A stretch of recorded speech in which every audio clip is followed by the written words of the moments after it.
नमस्कार भक्तजनों, आप सभी का एक बार फिर से स्वागत है हमारे channel Mixing Ideas with Veenu में। आज सुनते हैं रविवार की व्रत कथा।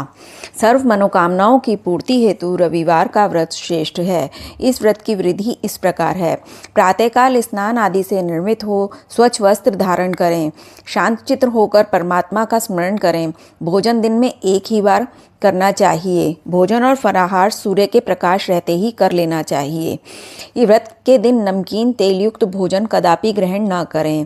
इस व्रत को करने से मान सम्मान बढ़ता है, शत्रुओं का क्षय होता है, आँख की पीड़ा के अतिरिक्त अन्य सब प्रकार की पीड़ाएं दूर होती हैं। अब शुरू करते हैं रविवार की व्रत कथा। एक बुढ़िया थी। उसका नियम था कि प्रति रविवार को सवेरे ही स्नान आदि कर पड़ोसन की गाय के गोबर से घर को लीप कर फिर भोजन तैयार कर भगवान को भोग लगा स्वयं भोजन करती थी। ऐसा व्रत करने से उसका घर धन धान्य और आनंद से पूर्ण था। इस तरह कुछ दिन बीत जाने पर उसकी पड़ोसन विचार करने, यह वृद्धा सर्वदा मेरी गौ का गोबर ले जाती है, इसलिए अपनी गौ को घर के भीतर बांधने लग गई। बुढ़िया को गोबर न मिलने से रविवार के दिन अपने घर को लीप न सकी, इसलिए उसने न तो भोजन बनाया, न भगवान को भोग लगाया और स्वयं भी उसने भोजन नहीं किया। इस प्रकार उसे निराहार व्रत किया। रात्रि हो गई, वह भूखी ही सो गई। रात्रि में भगवान ने उसे स्वप्न में दिया कि भोजन न बनाने और भोग न लगाने का कारण पूछा। वृद्धा ने गोबर न मिलने के कारण सुनाया। तब भगवान ने कहा कि माता, हम तुमको ऐसी गौ देते हैं जिससे सभी इच्छाएं पूर्ण होती हैं, क्योंकि तुम हमेशा रविवार को गौ के गोबर से घर लीपकर भोजन बनाकर मेरा भोग लगाकर खुद भोजन करती हो। इससे मैं खुश होकर तुमको यह वरदान देता हूँ तथा अंत में समय मोक्ष देता हूँ। स्वप्न में ऐसा वरदान देकर भगवान तो अंतर्ध्यान हो गए और जब वृद्धा की आँख खुली तो वह देखती है कि एक आंगन में एक अति सुंदर गौ और बछड़े के साथ बंधी हुई है। वह गौ और बछड़े को देखकर अत्यंत प्रसन्न हुई और उसको घर के बाहर बांध दिया, वही खाने का चारा डाल दिया। जब उसकी पड़ोसन ने बुढ़िया के घर के बाहर एक अति सुंदर गौ और बछड़े को देखा तो द्वेष के कारण उसका हृदय जल उठा और उसने जब देखा कि गौ ने सोने का गोबर किया है तो वह गौ का गोबर ले आई और अपनी गौ का गोबर उसकी जगह रखाई। वह नित्य प्रति ऐसा ही करती रही और सीधी सादी बुढ़िया को इसकी खबर तक नहीं होने दी। तब सर्वव्यापी ईश्वर ने सोचा कि चालाक पड़ोसन के कर्म से बुढ़िया ठगी जा रही है।